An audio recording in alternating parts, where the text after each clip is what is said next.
Welcome to our journey into the world of graph algorithms.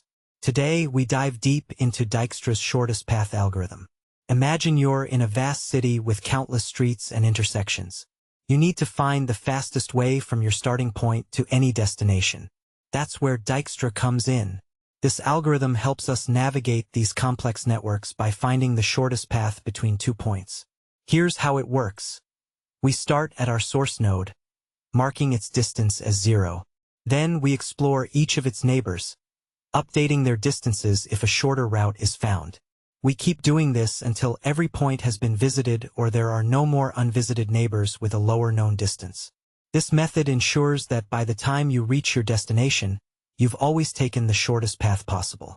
So next time you're planning a road trip or even navigating through social networks, think about Dijkstra and his ingenious solution.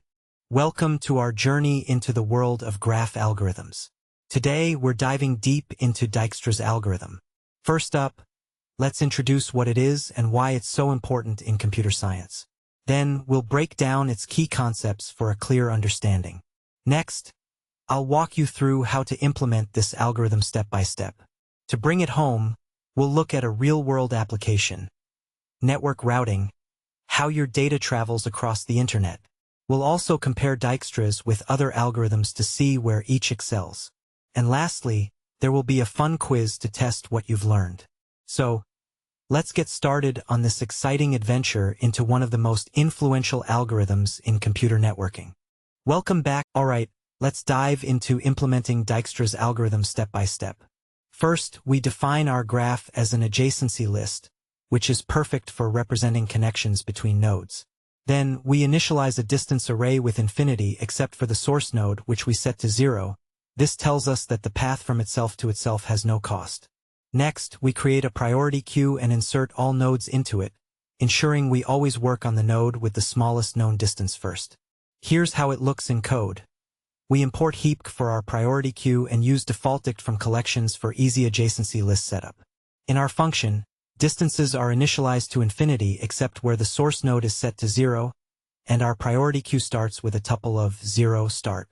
This sets us up to find the shortest path in no time.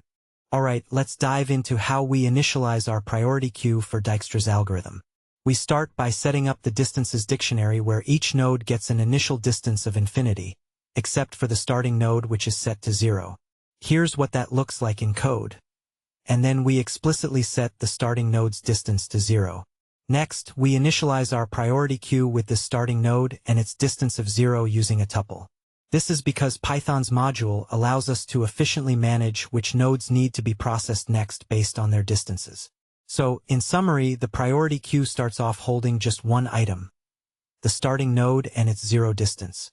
Okay, let's dive into the relaxation steps and priority queue to queue process. First, we pop the node with the smallest distance from our priority queue using. This ensures that at each step we're always looking at the closest unprocessed node. Then, for this current node, we check all its adjacent nodes. If a shorter path is found, we update their distances and potentially reprioritize them in the queue. Remember, if a node gets added to the queue multiple times, we only process it the first time we remove it from the queue. This prevents unnecessary computations. Let's see this step by step in action. Now, let's dive into the output of our algorithm. We're using a priority queue to process nodes based on their shortest distances. The node with the smallest distance is processed first. Think of it like this. Let's dive into the common mistakes often made when implementing Dijkstra's algorithm. First, an incorrect approach is using a simple list for your priority queue. This can be really inefficient because you might end up sorting or searching through the entire list every time to find the minimum distance node. A better way? Use a priority queue, specifically a heap, which allows for efficient node processing with just log n operations. Moving on, another pitfall is not updating distances and parent nodes when you find a shorter path. This can lead to incorrect shortest paths in your graph. Always make sure to update these values as needed, so that each node's distance reflects the shortest known distance from the start node. Let's dive into an example of network routing using the graph you see on your screen. Imagine each node represents a router, and edges with weights represent network connections. These weights could symbolize the cost or delay in transmitting data. Our goal is to find the shortest path from router A to all other routers. This is where Dijkstra's shortest path algorithm comes into play. It guarantees finding the optimal route by iteratively selecting the next closest router, updating distances as it goes. For instance, starting at A, we first connect to B and C, then move on to their neighbors, ensuring no better path is missed. In this graph, after running Dijkstra's algorithm, you'd find the shortest paths from A to all other routers.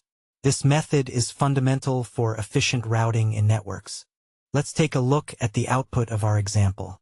Here, we see the shortest path and cost from each node to our source point A. For instance, node B is just one step away with a distance of 1. Similarly, node D can be reached via B with a total cost of 3. Notice how the costs are updated based on the shortest route found so far. The graph we used had nodes labeled A through G, and their connections were defined in our Python dictionary.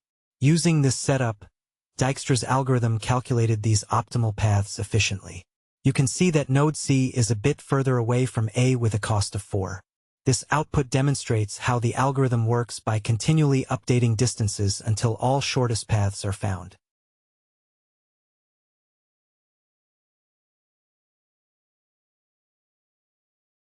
Hey there! Let's dive into what happens when you use a simple list for your priority queue in Dijkstra's shortest path algorithm. First, think about performance. Using a simple list can seriously slow things down because it has high time complexity. It's like trying to find the fastest route through a maze by checking every path one by one. Welcome back to our tutorial on Dijkstra's algorithm. So, what did we learn?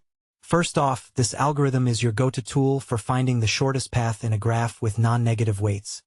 Think of it as finding the quickest route between 2 points in a city map. It does so by using a priority queue, which ensures that nodes are processed based on their current shortest known distance. Imagine you're packing a backpack and always choosing the lightest items first. This is similar to how Dijkstra's updates distances. A common pitfall? Not utilizing a priority queue or forgetting to properly update distances can lead to incorrect results. Stay tuned for more insights. Welcome back. Today, we're diving into 2 key algorithms for finding the shortest path in graphs, Dijkstra's and Bellman-Ford. Dijkstra's is super efficient when you have a graph with only non-negative weights, using something called a priority queue to keep track of nodes to visit next.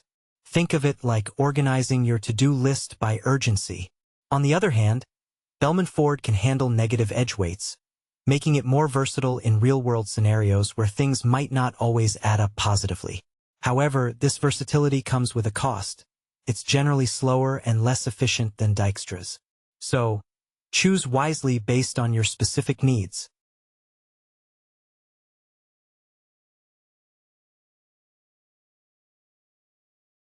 Hey there!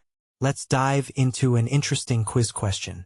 You're working with a network and you notice something peculiar. There are negative costs in your graph. What do we do then? Well, remember Dijkstra's algorithm?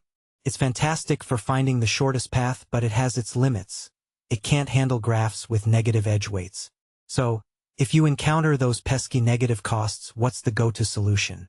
That's right, Bellman-Ford. This algorithm is more versatile and can handle both positive and negative weights without any issues. It might be a bit slower than Dijkstra's for large networks, but it's your best bet when dealing with that tricky negativity in your graph. Great job making it to the final thoughts on Dijkstra's algorithm. Mastering this technique is key for efficient pathfinding in everything from GPS navigation to network routing. Always remember, a priority queue is your best friend for optimal performance. It keeps things running smoothly, but be wary of common pitfalls like infinite loops or incorrect weights.